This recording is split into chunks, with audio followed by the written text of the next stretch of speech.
नमस्कार बच्चों।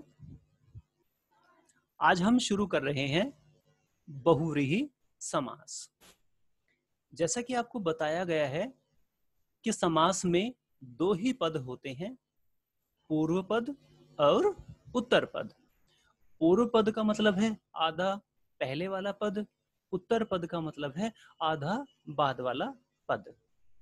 तो बहुव्रीहि समास की अब हम बात करते हैं। जिस समास के समस्त पदों में समासिक जो पद हो चुके हैं, जो समास हो चुका है जिस पद में, पूर्व पद या उत्तर पद प्रधान न होकर, मुख्य न होकर कोई अन्य पद प्रधान हो, उसे बहुव्रीहि समास कहते हैं।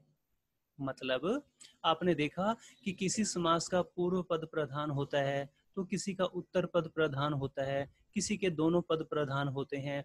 लेकिन बहुव्रीहि समास में क्या होता है कि इसमें कोई भी पद प्रधान नहीं होता है, अपितु अन्य पद प्रधान होता है, अर्थात दोनों पद मिलकर तीसरे पद की तरफ संकेत करते हैं।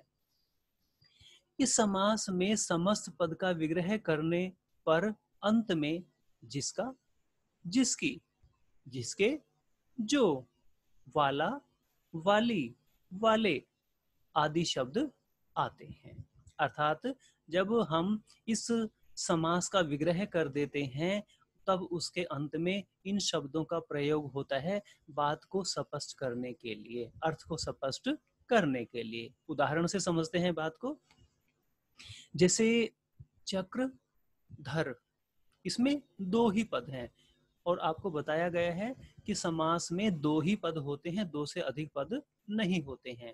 पूर्व पद और उत्तर पद, आधा पहला आधा बाद का, उसके दो ही टुकड़े हम कर सकते हैं। तो चक्रधर में आप देख रहे हैं, चक्र का मतलब चक्र होता है, धर का मतलब है धारण करने वाला। अर्थात चक्र धारण किया है जिसने। अब देखो जिसने बाद में आ गया है। अब देखो ना तो चक्र इसमें प्रधान है ना ही इसमें धर प्रधान है, अपितु दोनों पद मिलकर तीसरे पद को प्रधान बना रहे हैं और वह है विष्णु। अर्थात चक्र को धारण किया है जिसने। अब आपने देखा कि कोई भी देवता चक्र को धारण नहीं करता है, विष्णु या विष्णु का अवतार कृष्ण जी हैं, वही चक्र को धारण करते हुए दिखाई देते हैं। तो ना तो चक्र मुख्य है इसमें ना धर मुख्य है, अपितु दोनों को जोड़कर दोनों पद मिलकर एक अन्य पद की तरफ संकेत कर रहे हैं, उसको प्रधान बना रहे हैं और वो है विष्णु। तो अब आप समझ गए हैं कि चक्रधर का मतलब है चक्र को धारण किया है जिसने, अर्थात विष्णु भगवान के लिए हम इसको प्रयोग करते हैं। अगले उदाहरण से बात को समझते हैं। गज और आनन, गजानन। गज होता है हाथी, आनन होता है मुख। गज के समान आनन है जिसका, देखो जिसके, जिसने, जिसका, जिसकी, जो, वाला, वाली, वाले, इन शब्दों का प्रयोग हम अंत में करते हैं, वही दिखाई दे रहा है हमें। गज के समान आनन है जिसका, अर्थात गणेश जी हैं। आपने देखा कि गणेश भगवान हैं जो, उनका जो मुंह है वह हाथी जैसा दिखाई हमें देता है। किसी अन्य व्यक्ति का या अन्य देवता का हमें ऐसा मुंह दिखाई नहीं देता है। तो अब आप समझ गए हैं, ना तो इसमें गद, ये जो गज पद है, जो पूर्व पद है, ये प्रधान है, मुख्य है, ना ही आनंद जो उत्तर पद है ये प्रधान है, मुख्य है, अपितु दोनों मिलकर तीसरे पद की तरफ संकेत कर रहे हैं और वह है गणेश जी। अब आप भली भांति समझ गए हैं। गजानन का मतलब है गज के समान आनन है जिसका, अर्थात गणेश भगवान जी। तो इसे हम बहुव्रीहि समास कहते हैं। इसके बाद है जी हमारा द्वंद्व समास। द्वंद्व का मतलब होता है युगल या जोड़ा, जिसको अंग्रेजी में आप पेयर कहते हैं। अब जैसे आपने देखा कि हम कई पदों को जोड़े के रूप में ही प्रयोग करते हैं, जैसे माता और पिता, विलोम शब्दों में भी हम ऐसा प्रयोग करते हैं, भाई बहन संबंधों में भी हम ऐसा करते हैं, धरती आकाश, आकाश पाताल, सच झूठ, उत्तर पश्चिम, हम ऐसे अनेक पदों का प्रयोग करते हैं। अब देखिए द्वंद्व समास में इसका मतलब यही होता है, द्वंद्व का मतलब होता है जो जोड़ा होता है, अर्थात ये समास हमेशा जोड़े के रूप में ही प्रयोग होता है। जिस समस्त पद में दोनों पद प्रधान हो वहां द्वंद्व समास होता है। मतलब ना तो पूर्व पद मुख्य है, ना ही उत्तर पद मुख्य है, और ना ही दोनों पद मिलकर बहुव्रीहि समास के समान तीसरे पद की तरफ संकेत करते हैं, उसको प्रधान बनाने की कोशिश करते हैं। अपितु इस समास में तो पूर्व पद और उत्तर पद दोनों ही प्रधान होते हैं, दोनों ही मुख्य होते हैं। इस समास में समस्त पद का विग्रह करने पर और तथा व या अथवा आदि योजक शब्दों का प्रयोग होता है। अर्थात जब हम उस समस्त पद का विग्रह कर देते हैं तब हम बीच में और तथा व या अथवा आदि ऐसे योजक शब्दों का प्रयोग हम इनमें से किसी एक का कर देते हैं। देखिए जैसे माता पिता, माता और पिता ये किसका विग्रह हो गया है। छोटा बड़ा, छोटा या बड़ा, लाभ हानि, लाभ तथा हानि। अब माता पिता, छोटा बड़ा, लाभ हानि ये सामासिक पद हैं, लेकिन हमने इनका समास विग्रह क्या कर दिया, समास विग्रह करते समय हमने और या तथा व अथवा आदि हम ऐसे योजकों का प्रयोग करते हैं, तो ये हो गया इसका सामासिक विग्रह हो गया। माता और पिता, छोटा या बड़ा, लाभ तथा हानि। हम इसको बदल भी सकते हैं, माता तथा पिता भी कह सकते हैं, छोटा और बड़ा भी कह सकते हैं, लाभ और हानि भी कह सकते हैं। इनमें से जो हमें सही लगता है वाक्यानुसार हम किसी का भी प्रयोग इनमें से कर सकते हैं। तो अब आप जान पाए हैं कि द्वंद्व समास में दोनों ही पद प्रधान होते हैं, इनमें से कोई भी पद एक दूसरे पर निर्भर नहीं करता है, कोई छोटा या बड़ा पद भी नहीं होता है। अब देखिए माता और पिता दोनों को सिर्फ इकट्ठा जोड़ा गया, एक जोड़े के रूप में दिखाया गया है, छोटा बड़ा बताने की कोशिश नहीं की गई है। अगर हम दोनों को अलग अलग कर देते हैं तो दोनों अपने आप में स्वतंत्र होते हैं, एक दूसरे पर निर्भर नहीं है, माता अलग है पिता अलग है। तो ये है हमारा द्वंद्व समास। इसके बाद है हमारा अव्ययी भाव समास। अव्ययी भाव समास को थोड़ा सा ध्यान से समझने की आवश्यकता है हमें। जिस समास का पूर्व पद, पूर्व होता है आधा पहले वाला, अर्थात आधा पहला भाग जो उसका होता है अव्यय होता है, अर्थात अविकारी हो, उसे अव्ययी भाव समास कहते हैं। इस समास में पूर्व पद की प्रधानता होती है। अब आप समझ गए, अव्यय भाव समास में जो पूर्व पद होता है वह मुख्य होता है, प्रधान होता है, तथा अव्यय के योग से समस्त पद भी अव्यय अर्थात अविकारी हो जाता है। अब इसको करने से पहले हमें थोड़ा सा समझने की आवश्यकता है, और वो हमें क्या समझना है उसकी तरफ थोड़ा सा हम विचार करके देखते हैं। उदाहरण के लिए हम देखते हैं कि यदि मैं एक शब्द आपको कहता हूं, वो शब्द है लड़का। अब जो लड़का शब्द है यह शब्द है विकारी, अर्थात विकारी का मतलब होता है जिसको हम बदल सकते हैं, अर्थात जो लिंग के अनुसार, काल के अनुसार, वचन के अनुसार या अन्य किसी भी नियम के अनुसार जो बदल जाता है उसको हम कहते हैं विकारी शब्द, अर्थात व्यय जिसका हो जाता है, जो खर्च हो जाता है, अर्थात जो चेंज हो जाता है। अब देखिए लड़का का अगर हम लिंग बदलते हैं तो लड़की बन जाएगा, अगर हम लड़की को वचन बदलें तो लड़कियां हो जाएगा, इसका उल्टा लिंग बदले तो लड़का हो जाएगा, लड़के का एक वचन का बहुवचन करे तो लड़का का लड़के हो जाएगा, लड़के लड़कों ने। तो हम क्या देख रहे हैं कि ऐसे शब्द विकारी होते हैं जो बदल जाते हैं। अब बात समझ में आ गई आपको। दूसरा होता है अविकारी, जिसको हम कभी भी बदल नहीं सकते हैं, चाहे वो किसी भी लिंग में हम उसको प्रयोग कर रहे हैं, चाहे हम उसका वचन बदलना चाहते हैं, चाहे पशु पक्षी के लिए प्रयोग कर रहे हैं, सजीव निर्जीव के लिए प्रयोग कर रहे हैं, भूतकाल वर्तमान या भविष्य काल में प्रयोग कर रहे हैं, किसी भी स्थिति में वह बदलता नहीं है, हर स्थिति में एक जैसा ही वह रहता है। जैसे आपने देखा कि अभी हमने कुछ शब्दों का प्रयोग किया था, और, तथा, या, अथवा। अभी इस उदाहरण में जैसे आप देख रहे हैं यथा, ये वो शब्द हैं, जैसे बे है, बा है, यथा है, ये वो शब्द हैं, वो पद हैं जो अव्यय हैं, अविकारी होते हैं, जो कभी भी बदलते नहीं हैं। मैं आपको इसलिए स्पष्ट कर रहा हूं क्योंकि इसका संबंध हमारे अव्ययी भाव समास के साथ जुड़ा हुआ है। कैसे? अब जैसे मैं कहता हूं कि और शब्द का अगर मैं प्रयोग करता हूं, मान लीजिए, तो और जो शब्द है वह अविकारी है, अव्यय है। कैसे है? मैं कहता हूं कि सीता और गीता खेलती है, और शब्द मैंने स्त्रीलिंग में प्रयोग किया है।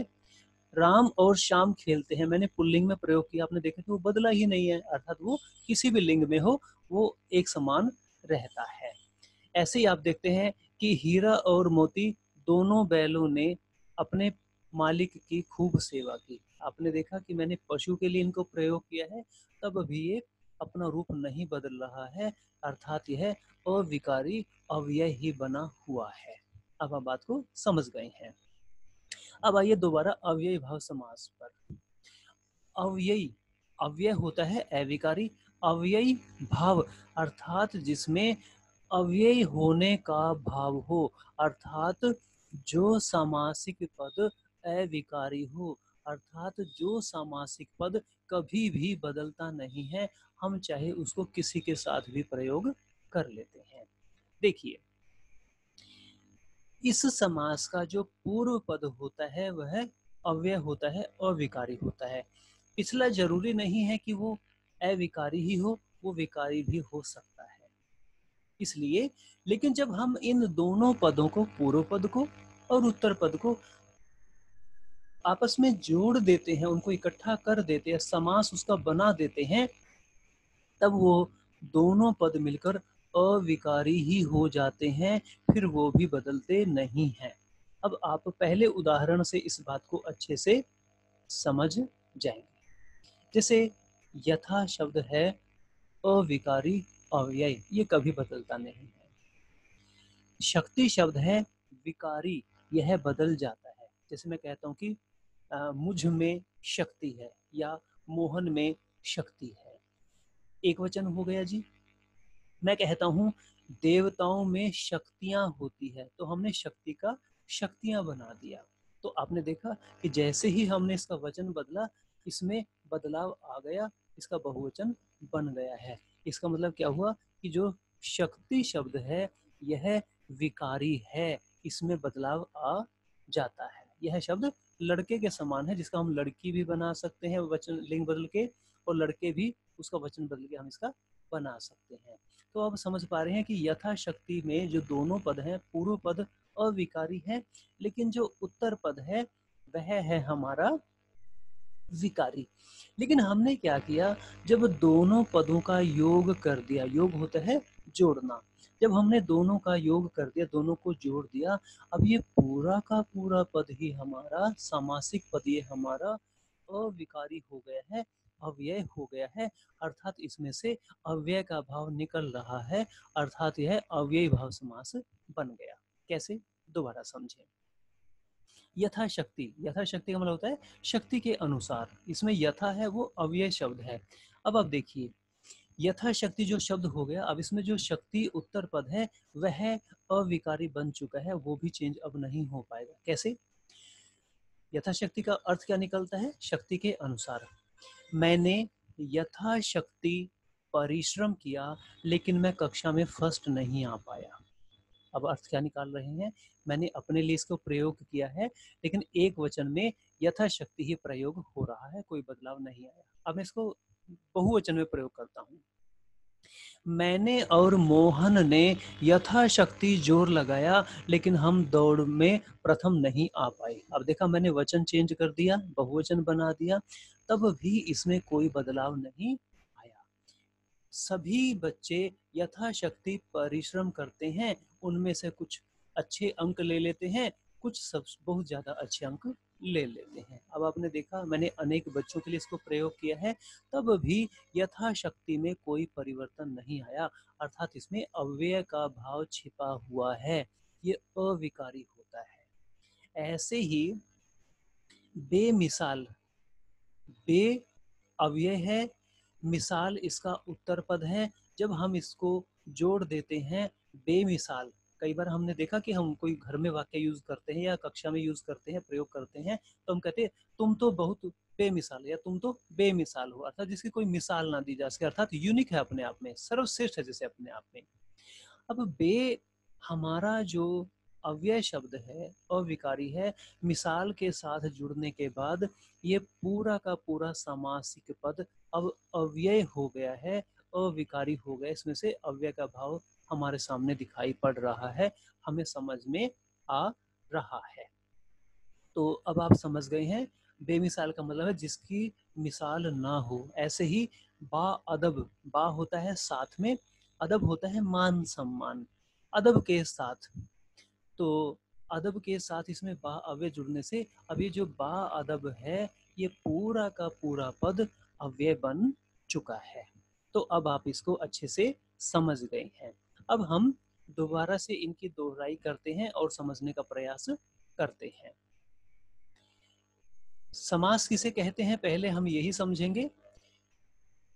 अर्थ की दृष्टि से भिन्नता रखने वाले दो या दो से अधिक शब्द मिलकर जब किसी स्वतंत्र शब्द की रचना करते हैं, इस विधि को, इस नियम को, इस ढंग को हम समास कहते हैं।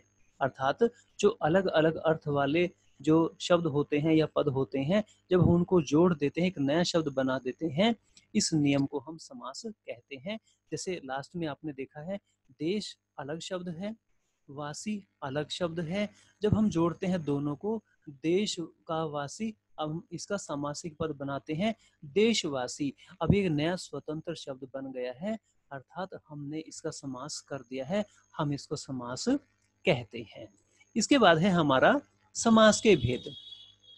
समास के 6 भेद होते हैं, तत्पुरुष समास, कर्मधारय समास, द्विगु समास, बहुव्रीहि समास, द्वंद्व समास और अव्ययीभाव समास। तत्पुरुष समास में जिस समस्त पद का पूर्व पद गौण होता है, अर्थात मुख्य नहीं होता, तथा उत्तर पद प्रधान होता है, अर्थात उत्तर पद जो बाद वाला पद होता है वह मुख्य होता है, और दोनों पदों के बीच की कारक विभक्तियों, कारक चिन्हों, जैसे का, के, की, में, पर आदि जो भी हैं, उन सभी का, उनमें से किसी एक का प्रयोग हम करते हैं तो उनका लोप बीच से हो जाता है, वहां पर तत्पुरुष समास होता है। जैसे इसकी पहचान आपको बताई गई है कि कर्ता के कारक चिन्ह और संबोधन हे, अरे, ओ, इनका प्रयोग हम नहीं करते हैं। समास में कारक के जो बीच के अन्य 6 भेद रह जाते हैं, उन्हीं के कारक चिन्हों का प्रयोग हम इसके अंतर्गत मानते हैं। उदाहरण से आप समझें, नेत्र से हीन, नेत्रहीन। अब इसमें जो हीन पद है वह प्रधान है, नेत्र प्रधान नहीं है, क्योंकि जिसके जो हीन है ना, किससे, नेत्रों से, वही नेत्रहीन कहलाता है, नेत्र इसे मुख्य नहीं है। ऐसे ही राष्ट्र का पति, राष्ट्र तो देश हो गया, पति होता है मालिक, उसका स्वामी, उसका अधिकारी, तो राष्ट्र का पति बन गया राष्ट्रपति। तो हमने देखा कि से, में, को, का, इन कारक चिन्हों को हमने बीच से लोप कर दिया, इनको गायब कर दिया है, तो ये सामासिक पद बन चुका है। अगला है हमारा कर्मधारय समास। कर्मधारय समास में हम देखते हैं कि इसमें विशेषण विशेष्य और उपमान उपमेय का संबंध होता है। विशेषण वो होता है जो संज्ञा सर्वनाम की विशेषता बताता है, विशेष्य वह होता है जिस शब्द की विशेषता बताई जाती है, अर्थात संज्ञा सर्वनाम शब्दों को ही हम विशेष्य कहते हैं। उपमान वह होता है जिससे हम तुलना करते हैं, अर्थात वह हमारे पास नहीं होता है। उपमेय वह होता है जिसकी हम तुलना करते हैं, कोई व्यक्ति, कोई वस्तु हो सकता है। उदाहरण के लिए, नीला है जो कमल, नीलकमल। तो यह हमारा इसमें विशेषण विशेष्य का संबंध हो गया। इसके बाद है हमारा कमल के समान नयन। जो नयन है वो हमारे पास है, कमल से हमने इनकी तुलना की है, तो जो कमल शब्द है वह उपमान कहलाएगा और नयन शब्द है वह उपमेय हो गया हमारा। तो इसमें विशेषण विशेष्य उपमान उपमेय का संबंध होता है। इसके बाद है हमारा द्विगु समास। द्विगु समास में जो पूर्व पद होता है, आधा पहला पद होता है, वह किसी गिनती की सूचना हमें देता है, गिनती की जानकारी देता है, संख्यावाची वो होता है। उसके बाद वो पूरा ही पद, समस्त पद जो बन जाता है वह द्विगु समास के अंतर्गत पूरा ही पद संख्या का बोध कराता है, समूह का बोध वो कराता है। जैसे टी तीन, रंगा रंग वाला, तीन रंगों का समाहार, अर्थात तीन रंगों का जो समूह है, जोड़ा है। जो सप्ताह आप देखते हैं कि उसमें 7 दिनों का समाहार होता है। शताब्दी में शत, 100, अब्द, वर्ष, 100 वर्षों का समाहार होता है। तो आप देख पा रहे हैं कि द्विगु समास में जो पूर्व पद होता है वह संख्यावाची होता है और जो उत्तर पद है उसकी संख्या का बोध वो हमें कराता है। बहुव्रीहि समास में आपने देखा कि पूर्व पद और उत्तर पद इनमें से कोई भी पद प्रधान नहीं होता है, अपितु दोनों पद मिलकर एक तीसरे पद की तरफ संकेत करते हैं, उसकी तरफ इशारा करते हैं, उसको प्रधान बना देते हैं। उदाहरण के लिए चक्रधर, चक्र को धारण किया है जिसमें, अर्थात ना तो इसमें चक्र मुख्य है ना इसमें धर मुख्य है, अपितु दोनों मिलकर तीसरे पद की तरफ संकेत कर रहे हैं और वह पद है विष्णु। गजानन, गज के समान आनन है जिसका, अर्थात कौन है वो, गणेश देवता है। तो इस प्रकार हम देखते हैं कि बहुव्रीहि समास में पूर्व या उत्तर पद प्रधान न होकर दोनों पद मिलकर अन्य पद को प्रधान बना देते हैं। द्वंद्व समास हमेशा जोड़े में होता है, अर्थात जोड़े का बोध कराता है, युगल का बोध कराता है और इसमें दोनों ही पद प्रधान होते हैं। जब हम इसका विग्रह करते हैं तो इसमें और, तथा, व आदि इन योजकों का प्रयोग होता है। ये लिंग बदलों में भी आप प्रयोग देखते हैं या किसी जोड़े के रूप में हम इसका प्रयोग देखते हैं। तो विलोम शब्दों में भी इनका प्रयोग होता है, जैसे माता पिता, माता और पिता, छोटा बड़ा, छोटा और बड़ा, लाभ हानि, लाभ तथा हानि। तो इसमें जब हम इसका विग्रह करते हैं तो इनका प्रयोग हम बीच में करते हैं, और, या, तथा, व, अथवा आदि इनका प्रयोग हम बीच में करते हैं।